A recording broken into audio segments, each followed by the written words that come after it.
नमस्कार. बृहन्मुंबई महानगरपालिका शिक्षण विभाग अंतर्गत व्हर्च्युअल ट्रेनिंग सेंटरमध्ये तुम्हा विद्यार्थ्यांचे हार्दिक स्वागत. मुलांनो, कोविड-19 कालावधीत शिक्षणाची गाडी रुळावरून घसरू नये यासाठी बृहन्मुंबई महानगरपालिकेने देशभरातील सर्व विद्यार्थ्यांना विनामूल्य व दर्जेदार शिक्षण मिळावे यासाठी एज्युकेशन फॉर ऑल इनिशिएटिव्ह अंतर्गत BMC एज्युकेशन हे चॅनेल सुरू केले आहे. मुलांनो, या चॅनेलचा तुम्हाला नक्कीच लाभ होईल. मी प्राची लुडबे आज तुम्हाला आपल्या अभ्यासक्रमातील एक महत्त्वाचा पाठ शिकवणार आहे. चला तर पाठाला सुरुवात करूया.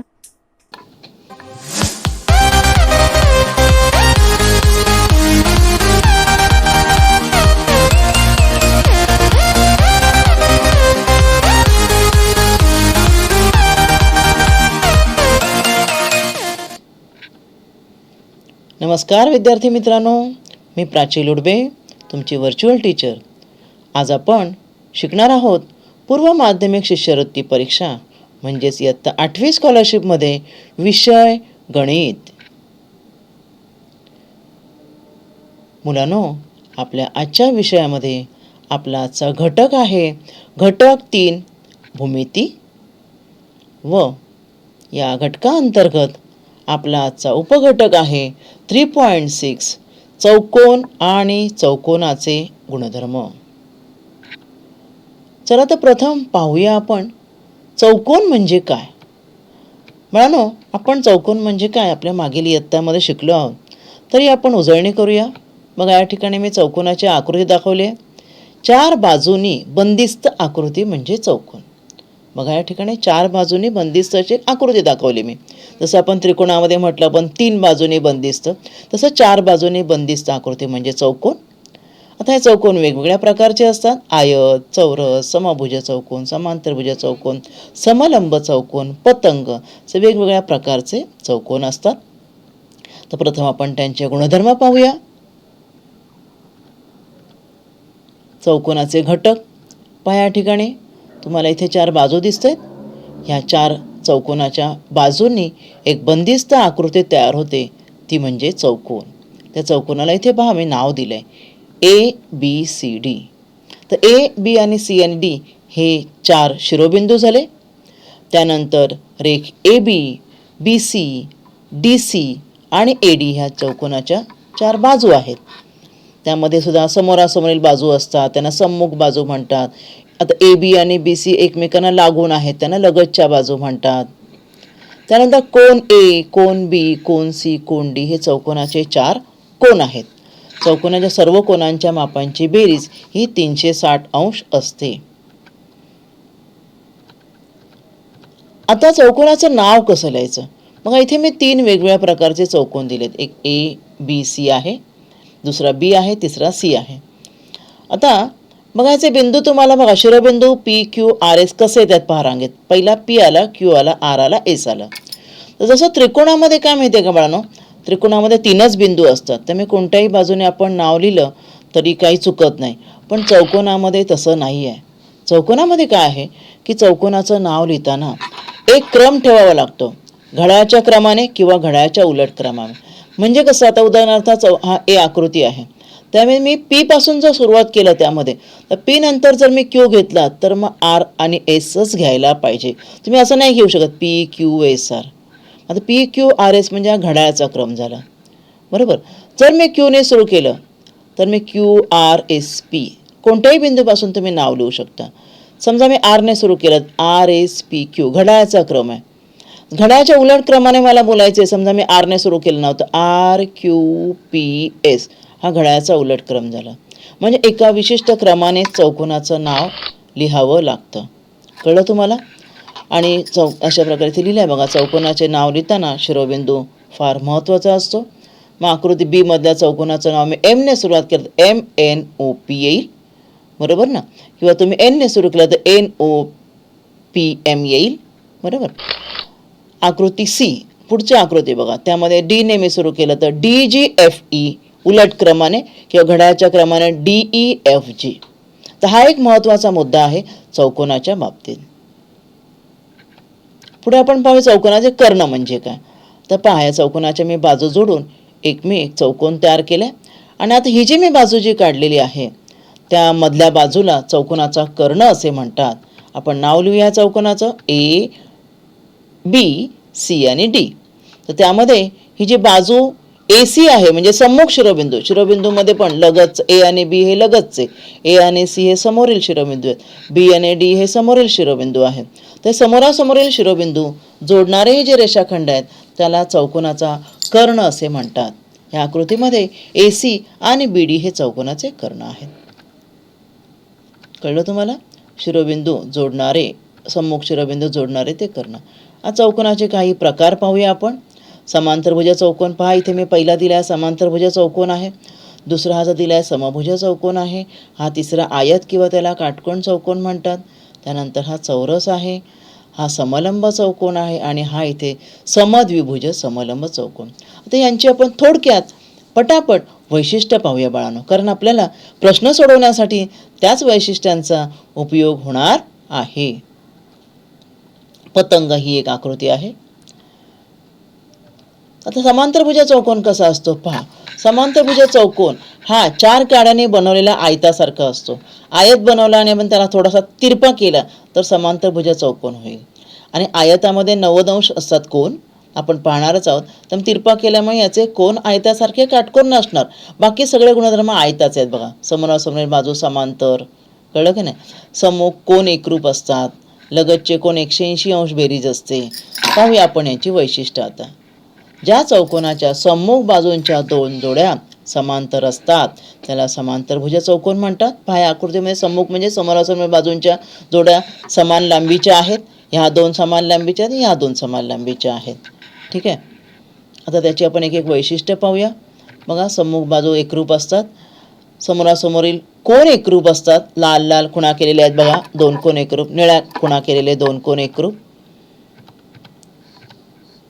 आणि लगतच्या कोणांचं वैशिष्ट्य आहे. लगतचं कोण बघा, एक लाल आणि एक निळा घेतला मग अशाच आकृतीतल्या, त्यांची बेरीज 180 अंश असते.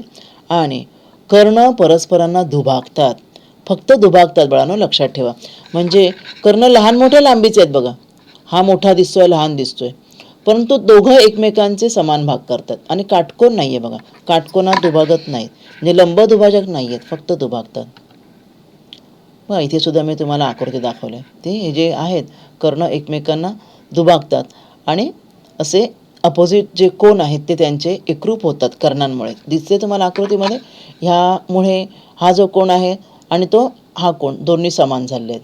म्हणजे कोणाचे 2 समान भाग होत नाहीत, परंतु आपण समांतरभुज चौकोनमध्ये आपण जे व्युत्क्रम कोणांची जोडी पाहिली, व्युत्क्रम कोनमध्ये आपण शिकलो झेड, हा बघा झेड होतो, झेडमध्ये होणारे 2 कोन एकरूप असतील. इथे बघा ए बी डी आणि सी डी बी हे 2 कोन एकरूप आहेत. म्हणजे कोणांचे जे भाग झालेले आहेत त्यामध्ये व्युत्क्रम कोन जोडीच्या नुसार आपण विचार केला तर ते कोन एकरूप असतात. पुढे आता आयत. आयत म्हणजे काय? काटकोन चौकोन सर्वांना माहिती आहे. समोरील बाजू समोरासमोर बाजू समांतर व समान लांबीच्या असतात आणि प्रत्येक कोन काटकोन असतो. आणि इथे कर्ण एकरूप असतात. मगाशी कर्ण एकरूप नव्हते, लहान मोठे होते ना समांतरमध्ये, इथे कर्ण एकरूप असतात, परंतु काय बघा लंब नाही आहेत. कर्ण काय परस्परांना दुभागतात, समान भाग करतात एकमेकांचे, समांतरभुजासारखं. बघा सेम समांतरभुजाचे सर्व नियम लागू पडतात, फक्त कोन इथे काटकोन आहे तिथे नाही.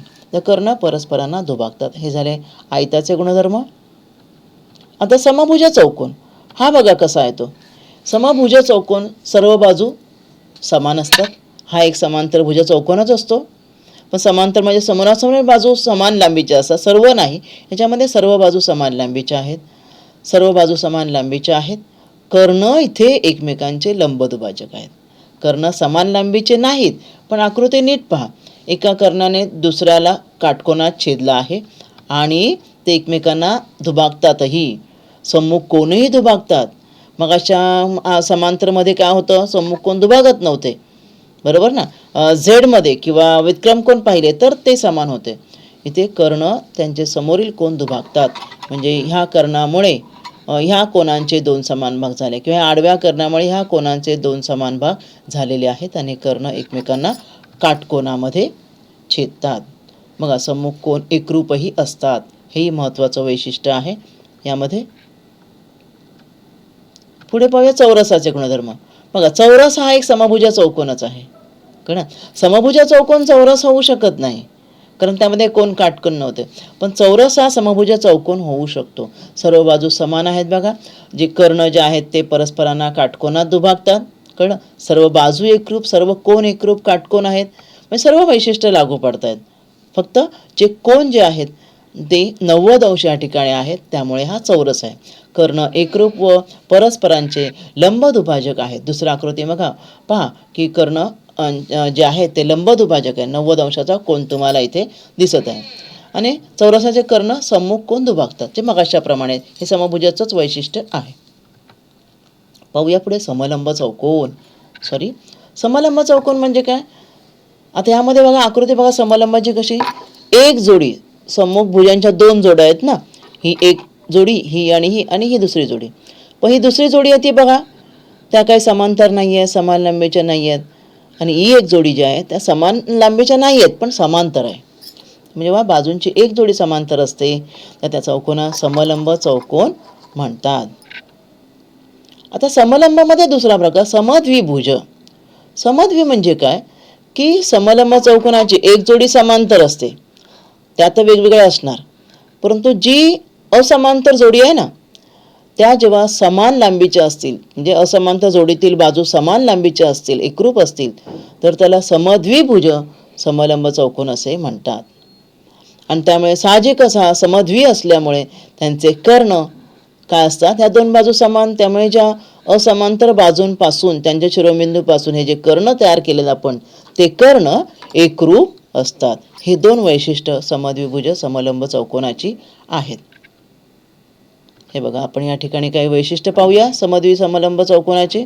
समलंब चौकोनाच्या असमांतर बाजू ज्या आहेत, ज्या एकरूप आहेत ना, त्यांचे जर मध्यबिंदू जोडले तर जोडून तयार होणारी जी रेषाखंड आहे त्याला समलंब चौकोनाची मध्यगा असे म्हणतात. या ठिकाणी XV ही या चौकोनाची मध्यगा आहे. आणि शेवटची आकृती म्हणजे पतंग, काईट. पतंग माहिती आहे ना तुम्हाला, हा सुद्धा पतंग ही सुद्धा एक आकृती आहे, चौकोनच आहे.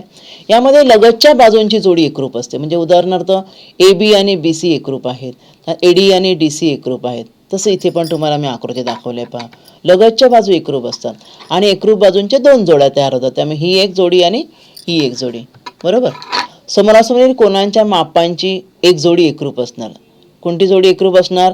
ही नाही, जी एक जोडी म्हटलं ना मी, हिरवा जो दाखवला त्याच्याशी हा एकरूप नाही आहे, परंतु 2 एकरूप बाजूंच्या जोड्यांच्या मधले जे कोण आहे ना, म्हणजे EG, कोण E आणि कोण G, ही एकच जोडी समोरासमोरील कोणांच्या मापांची एक जोडी एकरूप असते. आणि ह्या एकरूप बाजूंच्या मधून जाणारा हा जो कर्ण आहे ना, तो कर्ण काय करतो, दुसऱ्या कर्णाला दुभागतो. म्हणजे मी स्पष्ट लिहिलं इथे बघा, एकरूप बाजूंच्या मधले जे शिरोबिंदू आहेत त्यातून जाणारा कर्ण हा दुसऱ्याला म्हणजे EG ला दुभागतोय. पण EG मात्र ह्या मोठ्याला दुभागत नाहीये. म्हणजे आपण सोप्या भाषेत म्हणूया, मोठा कर्ण लहान कर्णाला दुभागतो, पण लहान मोठ्याला दुभागत नाही. ही काही वैशिष्ट्य जी वेगळी आहेत ती पतंगामध्ये ती लक्षात ठेवा. तर आता आपण आपल्या परीक्षेला येणारे प्रश्न पाहूया. अचूक उत्तराच्या पर्यायाचा गोल भरा. पहिलं प्रश्न आहे बघा, समांतरभुज चौकोनाच्या कर्णाच्या बाबतीत खालीलपैकी योग्य पर्याय कोणता? बघा, तुम्हाला मी वेगवेगळे पर्याय दिलेले आहेत. समांतरभुजाच्या बाबतीमध्ये ह्यापैकी कोणता पर्याय बरोबर असेल? तुम्हाला इथे मी आकृती सुद्धा हिंटसाठी दिलेली आहे. त्यामुळे आकृती बघा आणि तुम्ही उत्तर सुचवा काय असेल ते. तुम्हाला मी आता वेळ देत आहे.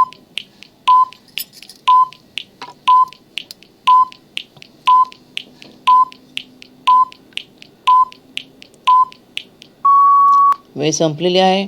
पहा बरं, कर्ण लंब असतात का समांतरभुजाचे? समभुजाचे आणि चौरसाचे कर्ण लंब दुभाजक, दुभाजक आणि लंब एकमेकांना काटकोन. कळलं? मग इथे दिसतंय का बघा, आयताचे किंवा समांतरचे एकमेकांना दुभाजक पण दुभागतात पण काटकोन नाही आहे. कर्ण एकरूप आहेत का? एक छोटा आणि मोठा असतो. मग कुठला पर्याय आला? वरीलपैकी सर्व तर नाहीच आहेत. म्हणजे आपलं उत्तर आहे पर्याय क्रमांक 2. ज्या समभुज चौकोनाच्या एका कोनाचे माप 55 अंश आहे त्याच्या लगतच्या कोनाचे माप किती? तुम्हाला मी इथे आकृती दिलेली आहे बघा. काय सांगितलं? समभुजामध्ये वैशिष्ट्य आठवा, समकोण एकरूप असतात, पण लगतचे कोण जे आहेत त्यांची बेरीज 180 असते, हो ना. मग आता एका कोणाचे माप 55 आहे, लगतच्या कोणाचे माप किती असेल? तुम्ही विचार करा. 180 बेरीज म्हटल्यावर काय करायचं? तुम्हाला मी वेळ देत आहे.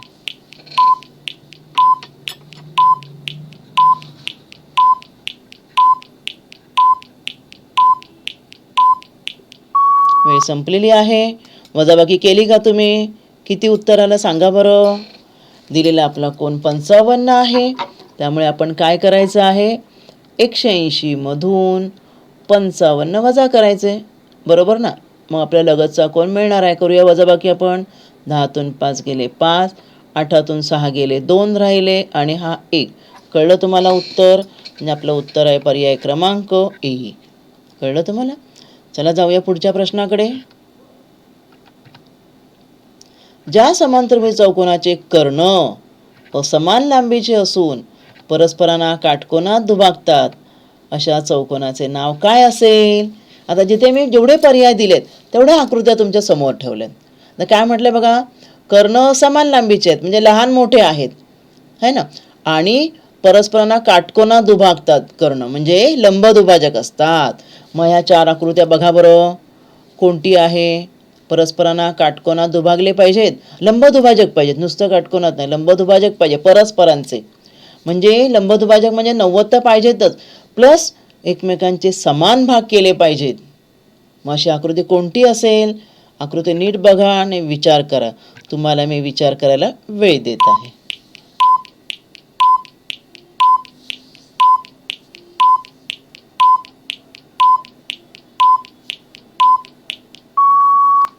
वेळ संपलेली आहे. कळला का तुम्हाला कुठला पर्याय आहे? पहा, पहिली आकृती समांतरभुज चौकोन आहे. समांतरभुज चौकोन आहे, परंतु असा समांतरभुज चौकोन, आता इथे 3 समांतरभुज चौकोन आहेत. हा एक नंबर 1, हा पण आणि हा पण. आया सुद्धा एक समांतरभुज चौकोन असतो.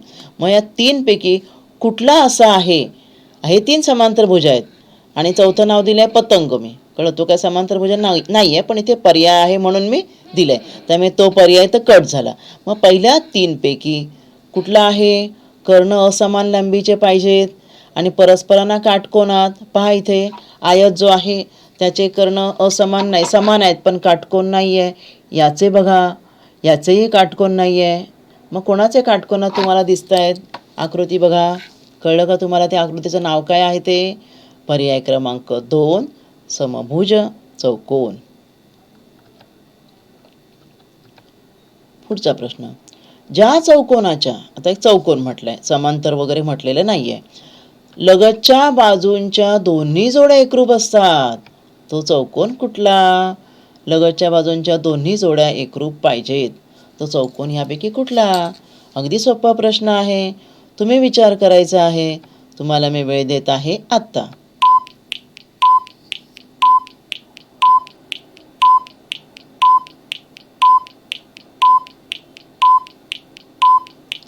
वेळ संपलेली आहे. लगतच्या बाजूंच्या लगतच्या नाही, समोरासमोरील बाजूंच्या जोड्या एकरूप दिसतात आपल्याला. लगतच्या बाजूंच्या जोड्या एकरूप दिसल्या पाहिजेत. तुम्हाला लक्षात आलंच असेल, पहिल्या आकृतीमध्ये नाही आहेत लगतच्या बाजू एकरूप, कारण तो आयत आहे. दुसरी तर समांतरभुज चौकोन आहे, त्यामुळे तोही नाही आहे. चौथी तर समलंब आहे, तोही नाही आहे. मग कुठला उरला? पर्याय क्रमांक 4 चौरस. ही दिसते ना आकृती, लगतच्या बाजू ह्या 2 एकरूप असणार आहेत आणि ह्या पण 2 एकरूप असणार आहेत.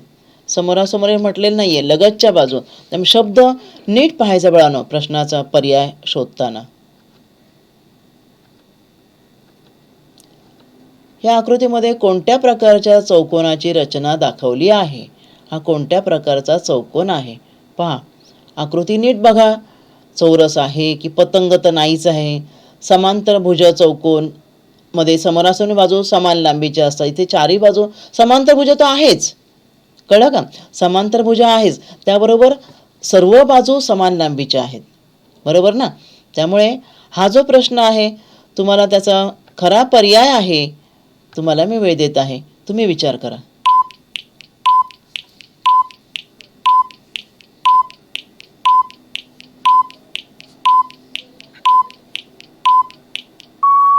वेळ संपलेली आहे.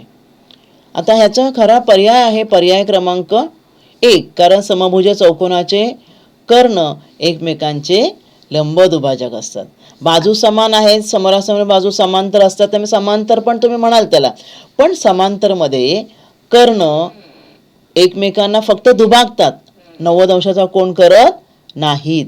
त्यामुळे ह्या प्रश्नाचा पर्याय कळला तुम्हाला. पर्याय आहे पर्याय क्रमांक 1.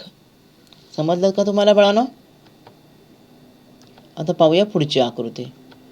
इथे समांतरभुज चौकोन आहे, दिलेला आहे मी PQRS, आणि त्यामध्ये मेजर कोन P 50 अंश आहे, तर मेजर कोन Q किती? अगदी सोपं आहे.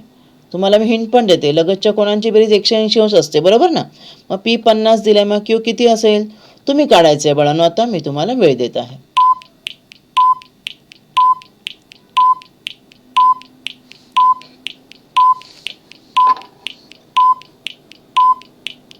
समजलं का तुम्हाला उत्तर? वेळ संपलेली आहे. अगदी सोपा प्रश्न. पर्याय क्रमांक 4, 180 मधून 50 गेले, 130 अंश हे आपलं उत्तर आहे. पाहूया पुढचा प्रश्न. तिथे काटकोन चौकोन बघा, इथे मी आकृती दिलेलीच आहे तुम्हाला ABCD, आणि याचे कर्ण आहेत AC आणि BD, आणि ते एकमेकांना O मध्ये छेदत आहेत. तर मेजर अँगल ABD दिलाय 55. मी इथे काढते. मेजर अँगल ABD म्हणजे हा दिलेला आहे किती? 55 अंश. ठीक आहे. तर पुढे काय म्हटलेलं आहे? तर मेजर अँगल BOC किती काय असेल तुम्ही विचार कराल बाळांनो. मी तुम्हाला वेळ देत आहे. सॉरी, आपला पर्याय येऊन गेला, ते थोडंसं मिस्टेक झालेली आहे. मी तुम्हाला तरी सांगते उत्तर. काय माहिती आहे बाळांनो, इथे हा बघा तुम्हाला हा त्रिकोण दिसतोय, हा AO आणि B हा त्रिकोण दिसत आहे ना बाळांनो. ह्या त्रिकोणामध्ये आता हा कुठल्या प्रकारची आकृती आहे? काटकोन चौकोन म्हणजे आयत आहे, बरोबर. आणि आयताचे कर्ण परस्परांना दुभागतात, त्यामुळे हे दोन भाग, सर्व चारही भाग समान आहेत. मग आपण ह्या फक्त ह्या त्रिकोणाकडे बघूया, AOB कडे. ह्या दोन बाजू समान आहेत, आणि दोन बाजू समान म्हणजे समोर बाजूप्रमाणे कोन असतात, बाजू समान, त्यामुळे त्या बाजूंसमोरील कोन पण समान, त्यामुळे हा 55 आणि हा पण 55 होणार, बरोबर ना. आता हा जो आपल्याला कोन विचारलेला आहे बाहेरचा, हा बाह्य कोन आहे. त्रिकोणाचा बाह्य कोनाचं वैशिष्ट्य माहिती आहे ना. त्रिकोणाचा बाह्य कोनाचं वैशिष्ट्य काय? आपण त्रिकोणमध्ये शिकलो की बाह्य कोनाचे माप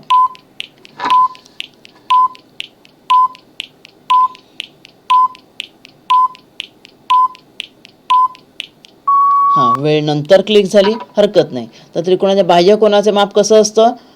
जे दूरस्थ जे अंतरकोन आहेत त्यांच्या बेरजे एवढं असतं, म्हणजे ह्या दोघांच्या बेरजे एवढं असतं दूरस्थ बाह्य कोनाचे माप. मग आपला हा बाह्य कोन आहे ना, मग त्याचे दूरस्थ कोन हे झाले 2, हा जवळचा कोन झाला.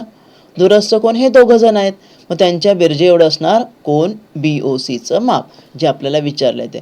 आणि म्हणून मेजर कोन BOC जो आपल्याला विचारला आहे त्याचं माप किती असणार आहे? 55 अधिक 55 म्हणजे किती होणार आहे? 110 अंश. इथे आपल्याला उत्तर दिसत आहे 110 अंश, पर्याय क्रमांक 4. आता इथे ही आकृती दिलेली आहे पहा. मी ह्या आकृतीमध्ये काय म्हटलेलं आहे पहा. चौकोन PQRS हा चौरस आहे, बरोबर. आणि त्यामध्ये O केंद्र असलेले एक वर्तुळ आहे, आंतरलिखित आतमध्ये वर्तुळ आहे, आणि त्या अंतर्वर्तुळाची त्रिज्या आहे 5. वर्तुळाची त्रिज्या किती आहे? 5 आहे. ठीक आहे. तर चौरसाच्या कर्णाची लांबी किती? आता हा चौरस आहे आतमध्ये, ही त्रिज्या 5 आहे. जर मी हिला अशी वाढवली तर व्यास झाला. मग व्यास किती असतो? त्रिज्येच्या दुप्पट, म्हणजे 10 झाला व्यास, बरोबर. आता हा जो व्यास आहे त्याला बरोबर समांतर या चौरसाच्या बाजू आहेत पहा. म्हणजे ह्या चौरसाच्या बाजू जो आतमध्ये वर्तुळ आहे ना, तर ज्याच्या बाहेर जो चौरस आहे त्याच्या बाजू पण 10 झाल्या. किती झाल्या बाजू? किती लांबीच्या झाल्या? 10 सेंटीमीटर, बरोबर. आपल्याला कर्ण विचारलाय चौरसाचा. मग चौरसाचा कर्ण काय असणार आहे? कर्णाचं आपण तुम्हाला आठवतं का? आपण सूत्र पाहिलं, चौरसाची बाजू बरोबर कर्ण भागिले वर्गमुळात 2. मग आता कर्ण बरोबर काय? बाजू चौरसाचा कर्ण बरोबर बाजू गुणिले वर्गमुळात 2. हे सूत्र आपण त्रिकोणाच्या गुणधर्मामध्ये शिकलो आहोत. मग बाजू 10 आहे ना, त्यामुळे 10 गुणिले वर्गमुळात 2 हा असणार आहे कर्ण. कळलं तुम्हाला? पर्याय लक्षात आला का तुमच्या बाळांनो? सांगा बरं उत्तर काय असणार आहे?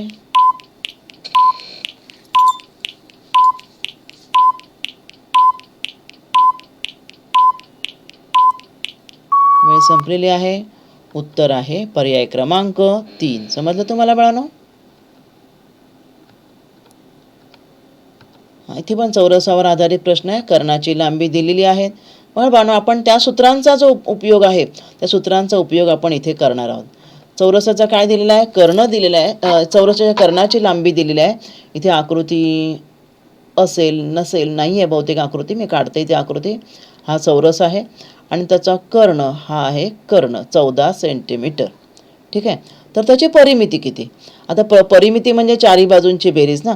मग परिमिती काढण्यासाठी आधी बाजू काढायला पाहिजे. चौरसाची बाजू म्हणजे काय?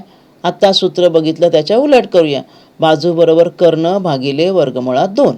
हां, मग कर्ण आहे 14. 14 भागिले वर्गमुळात 2. तर आपण त्रिकोणमध्ये पण पाहिलं की छेदस्थानी अशी संख्या आली की अपरिमेय संख्या असते. मग त्याने आपल्याला भागता येत नाही. म्हणून अंशाला आणि छेदाला त्याच संख्येने गुणायचं म्हणजे परिमेयकरण करायचं. त्यामुळे 14 वर्गमुळात 2 भागिले वर्गमुळात 2 गुणिले वर्गमुळात 2 वर्गमुळात 2चा वर्ग.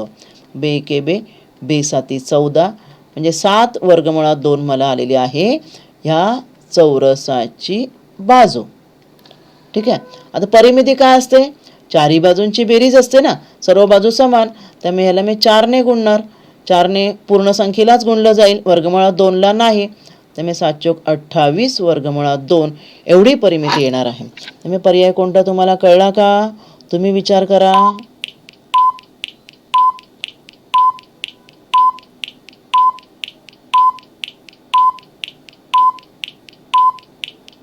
वेळ संपलेली आहे. काय असेल बरं उत्तर? लक्षात आलंच असेल तुमच्या. पर्याय क्रमांक 3. इथे बघा हा समभुज चौकोन दिसतो आहे आणि त्याचे कर्ण दिलेले आहेत 16 आणि 30. लिहूया आपण. समजा आपण हा कर्ण बीडी लिहूया. किती आहे? 16 असेल पूर्ण कर्ण हा बाळांनो. आणि कर्ण परस्परांना दुभागतात त्यामुळे आपण इथेच त्यांचे 2 भाग करूया. लंब दुभाजक पण आहे ना समभुजामध्ये. आणि या 30 आहे त्याचे 2 भाग काय होणार आहेत? 15 15. ठीक आहे. तर काय म्हटलेलं आहे? परिमिती किती. मग तुम्हाला इथे काटकोनात ते दुभागतात एकमेकांना म्हणजे इथे आपला बघा आपण इथे कुठे आपण हा 4 इथे काटकोन त्रिकोण तयार झालेत. काय तयार झाले? 4 काटकोन त्रिकोण. हा एक हा आणि हा. तर आपण हा एक त्रिकोण घेऊया. काटकोन त्रिकोण BEC मध्ये. त्रिकोण BEC मध्ये आता काय वापरायचं माहिती आहे तुम्हाला?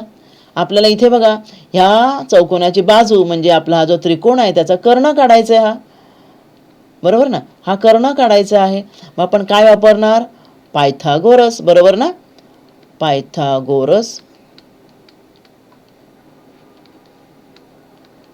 प्रमेयानुसार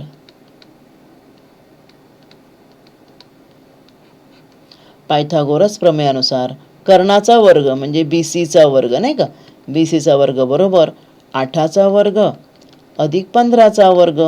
8चा वर्ग किती? 8 8 64 अधिक 15चा वर्ग 225. बेरीज करूया. 5 आणि 4 9 6 7 8 289. 289 हा कोणाचा वर्ग आहे? आठवलं का तुम्हाला? बाजू काढायची म्हणजे 289चं वर्गमूळ काढायचं. दोन्ही बाजूचं वर्गमूळ. BC वर्गाचं वर्गमूळ काढलं BC आलं. आणि इथे 289चं वर्गमूळ आहे 17. म्हणजे आपल्याला बाजू आली 17. आणि सर्व बाजू समान आहेत कारण हा समभुज चौकोन आहे. ठीक आहे. मग 17चं काय करायचं? परिमिती काढायला. म्हणून परिमिती बरोबर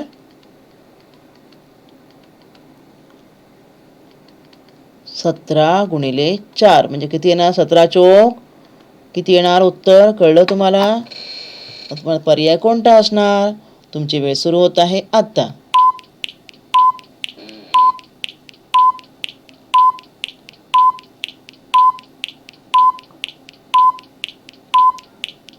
वेळ संपलेली आहे. उत्तर आहे पर्याय क्रमांक 2. पाहूया पुढचा प्रश्न. आकृती दिलेली आहे. हा एक चौकोन आहे आणि त्या चौकोनाच्या 4 कोनांची मापं दिली आहेत. ठीक आहे. तर सर्वात मोठ्या बाह्यकोनाचे माप किती असं विचारलंय. आता बाह्यकोनामध्ये काय असणार आहे की सर्वात मोठा बाह्यकोन कधी असणार आहे. समजा आता हा त्रिकोण आहे, बरोबर. आता बाहेरचा जो कोण आहे ह्या चौकोनाचा, कुठलाही चौकोन असू दे, त्रिकोण असू दे, बाह्यकोनाचं माप आणि त्याच्या आतील कोणाचं माप बेरीज 180 असते. मग जर बाह्यकोन मोठा असेल तर आतला कोण काय असणार आहे, लघु असणार आहे, बरोबर ना. कारण बेरीज 180 म्हटलं. फक्त 90-90 असतील तर दोन्ही समान. मग बाह्यकोन जो आहे सर्वात मोठा असण्यासाठी आंतरकोन लघु असला पाहिजे. आंतरकोन काय असला पाहिजे, लघु असला पाहिजे. मग आपल्याला आंतरकोन आतल्या जे चौकोनाचे कोण माहीत नाही आहेत ते आपण प्रथम काढूया. आता किती दिलेत माप, 2x आणि 4 दिलेत ना, त्यांच्या पण बेरीज करूया, कारण चारही कोणांच्या मापांची बेरीज 360 असते. मग 2x अधिक 3x वजा 10 अधिक 2x अधिक 20 ही 4 कोणांची माप आहेत बाळांनो. अधिक 3x वजा 50 या चारही कोणांच्या मापांची बेरीज बरोबर 360 अंश, नाही का. आता करूया आपण. 2 आणि 3 5, 5 आणि 2 7 आणि 3 8 9 10 म्हणजे 10x वजा 10 अधिक 20 म्हणजे 10 राहिले, बरोबर. 10 वजा 50 म्हणजे किती येणार, 10 वजा 50 वजा 40, बरोबर ना. म्हणजे वजा 10 आणि वजा 50 वजा 60 मधून 20 गेले, राहिले वजा 40 बरोबर 360 अंश. म्हणून चिन्ह द्यायचं. आपल्याला काय हे लेखी मांडणी करायची नाही आहे, पण तुम्हाला मी सोडवून दाखवत आहे. मग 360 अधिक 40, 360 अधिक 40 किती झालं, 400 आलं. 10x बरोबर, आणि म्हणून x बरोबर काय येणार, 400. हे 10x आहे ना, 400 भागिले 10, 0 0 गेलं, उत्तर आलं आपलं 40. आता x 40 काय आलं, स्थिर पद आलं. आता त्या xने प्रत्येकाला गुणायचं, प्रत्येक कोण काढायचं आपल्याला. पहिला आहे 2x म्हणजे किती येणार, 2 ने 40 ला गुणायचं. 2 ने 40 म्हणजे 40 दुने 80 येणार आहे. ठीक आहे. दुसरा कोण काय आहे, 3x वजा 10 आहे. म्हणजे एक्सला 3 ने गुणायचं, म्हणजे 40 4 त्रिक 12, 120 वजा 10 म्हणजे किती असणार आहे, तो 110. ठीक आहे. हा पहिला कोण आहे, मी इथे आकडे घालते. हा दुसरा कोण आहे. तिसरा कोण काय आहे बघा, 2x अधिक 20 आहे. म्हणजे 40 गुणिले 2 80 अधिक 20 म्हणजे तो किती आहे, 100 आहे. आणि चौथा कोण असणार आहे, 3x वजा 50 आहे. 3x वजा 50 म्हणजे 40 गुणिले 3, 120ला मधून 50 वजा करायचे म्हणजे 70, नाही का. 7 5 12. आता हे आले त्यांचे आंतरकोण आले, बरोबर. चौरसाचे 4 कोण आले, 180 अंश, 110 अंश, 80 अंश, 110, 100 आणि 70. मग यातला कुठल्या कोणाचा बाह्यकोन सर्वात मोठा असेल. 80चा बाह्यकोन असणार 100, 110चा असणार 70, 100चा असणार किती, 80, आणि हा जो 70 आहे त्याचा बाह्यकोन किती असणार आहे. बाह्यकोन काढण्यासाठी काय करायचं, 180 वजा करायचं की नाही, कारण बाह्यकोन आणि लगतचा कोण बेरीज 180 असते. तर 180 मधून मी वजा केल्यावर हा बाह्यकोन येणार आहे 110. वरच्याचा बाह्यकोन किती येणार आहे, 70. हा 80 आहे, त्याचा बाह्यकोन येणार किती आहे, 100. इथे लिहिते बघा मी खाली. ठीक आहे. आणि 100 आहे, त्याचा बाह्यकोन येणार आहे 80. मग बघा सर्वात मोठा बाह्यकोन कुठला आहे, सर्वात मोठा बाह्यकोन हा आहे. जो सर्वात लहान कोण आहे चौकोनाचा त्याचा बाह्यकोन सर्वात मोठा असणार आहे, बरोबर ना. मग पर्याय कोणता असणार आहे, तुम्ही विचार करा. तुम्हाला मी वेळ देत आहे आता.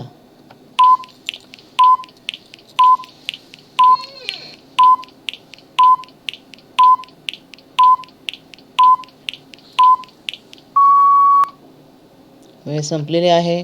उत्तर आहे पर्याय क्रमांक 1, 110 अंश. पाहूया पुढचा प्रश्न.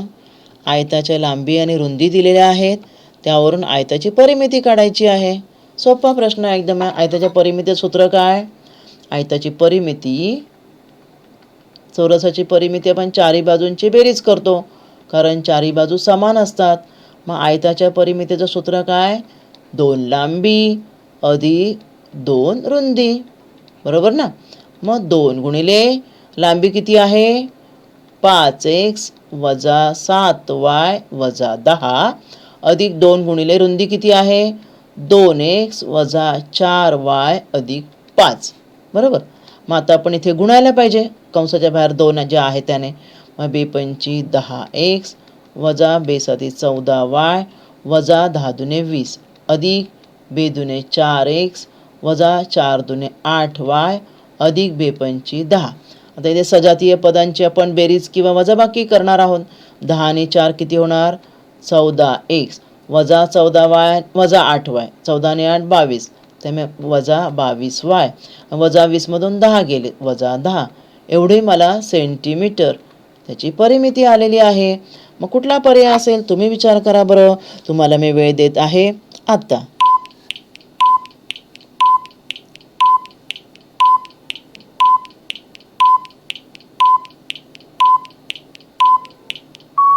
वेळ संपलेली आहे. उत्तर आहे पर्याय क्रमांक 2. अशा प्रकारे आजच्या भागात आपण चौकोन व चौकोनाचे विविध गुणधर्म पाहिले आणि त्यावर आधारित उदाहरणं पाहिलेली आहेत. अजूनही उदाहरणं बाळांनो स्कॉलरशिपच्या पुस्तकातून तुम्ही सोडवू शकता. तर आजच्या भागामध्ये आपण इथेच थांबणार आहोत. धन्यवाद.